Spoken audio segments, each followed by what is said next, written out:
Humanists, unsurprisingly, tend not to accept this characterization.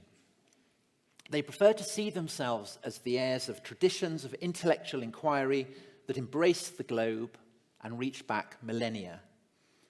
The spirit of free inquiry blazing into life in various civilizations and in various periods is cast as a kind of Pentecostal fire, one that has brought enlightenment to sages and philosophers throughout the entire span of history. In ancient India, in Confucian China, in classical Greece, writings have been identified by humanists that appear to prefigure the very things that they themselves believe. Humanism is thereby able to cast itself not as a school of thought bred of the modern West, but as an iteration of teachings as ancient as civilization itself. Just as Hindus or Buddhists or Confucians can glory in the antiquity of their sacred texts, so too, it turns out, can humanists. Yet the risk of this approach is not merely that it results in cherry-picking, but that it can obscure the very alien quality of those texts which are being cherry-picked. Take, for instance, ancient Greece, a civilization for which humanists have long had a particular fondness. The more we know about the philosophers whom the Greeks described as atheoi, so atheists, the less like contemporary skeptics these atheoi come to seem. Thus, Epicurus, for all that he featured in a list of famous atheists drawn up by the philosopher Sextus Empiricus, not only believed in gods, but was an initiate of the local mysteries. Indeed, he went so far as to demand sacrifices from his followers, in his own words, for the care of my holy body. His materialist convictions were not, as his contemporary admirers are prone to imagining, bred of a scientific cast of mind, but of the precise opposite, a conviction that they would help him to attain inner peace. The only value of research into the natural world, so Epicurus believed, was to enable the philosopher, by properly appreciating the pointlessness of superstition, to attain the state of tranquility that was, so he taught his disciples, the ultimate goal of life. The closest modern parallel is less Richard Dawkins than the Maharishi Mahesh Yogi.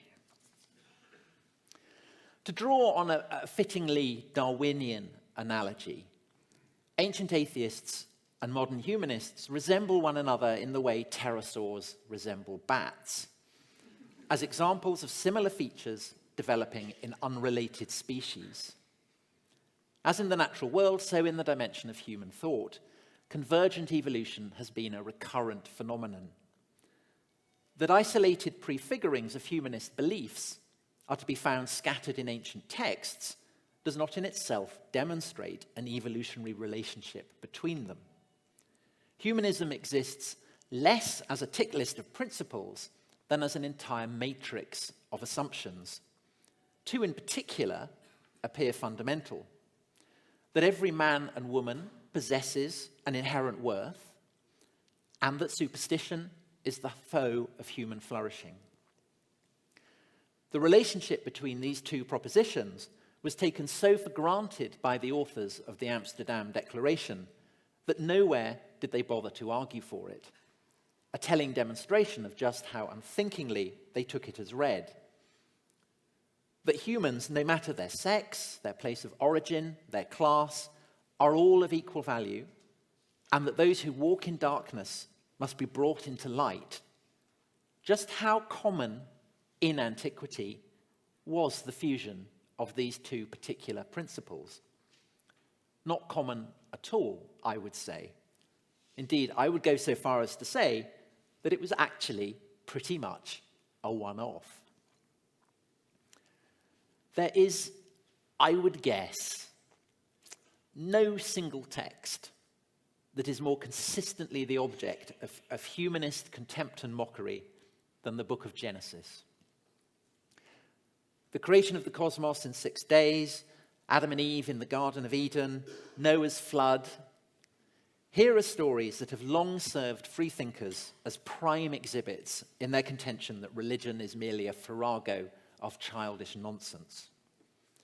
This is why, in roundups of the ancient texts that humanists are prepared to acknowledge as influences on their own beliefs, Genesis can pretty much be guaranteed never to feature. Yet humanists, I would argue, no less than Jews or Christians, are indelibly stamped by its influence. Indeed, one might go so far as to argue that if there is a single wellspring for the reverence they display towards their own species, it is to be found in the opening chapter of the Bible. Gods in antiquity were not in the habit of endowing humanity with an inherent dignity. Quite the opposite. I will make man who shall inhabit the world, that the service of the gods may be established and their shrines built.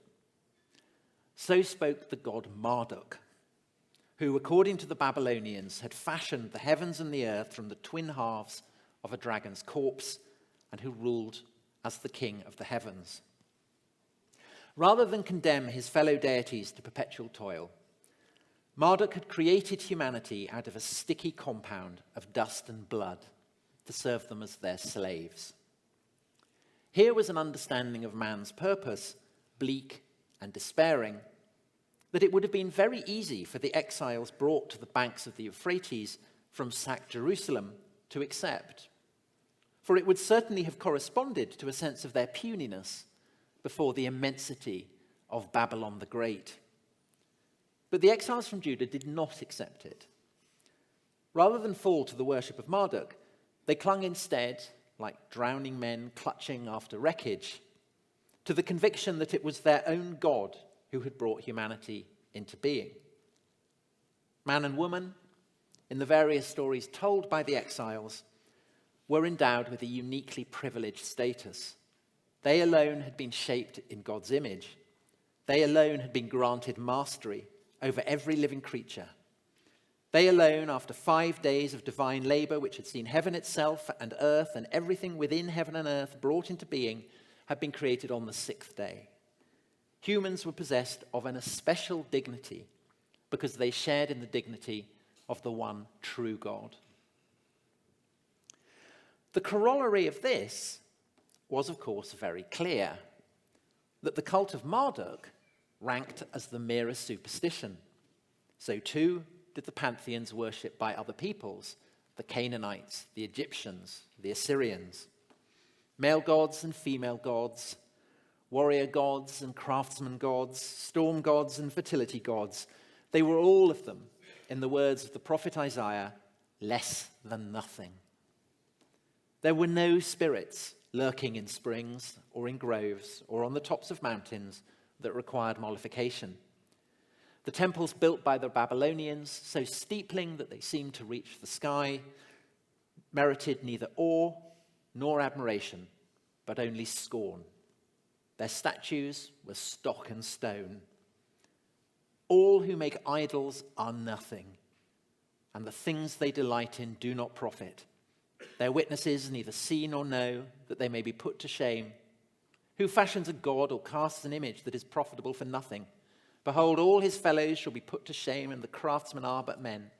Let them all assemble, let them stand forth, they shall be terrified. They shall be put to shame together.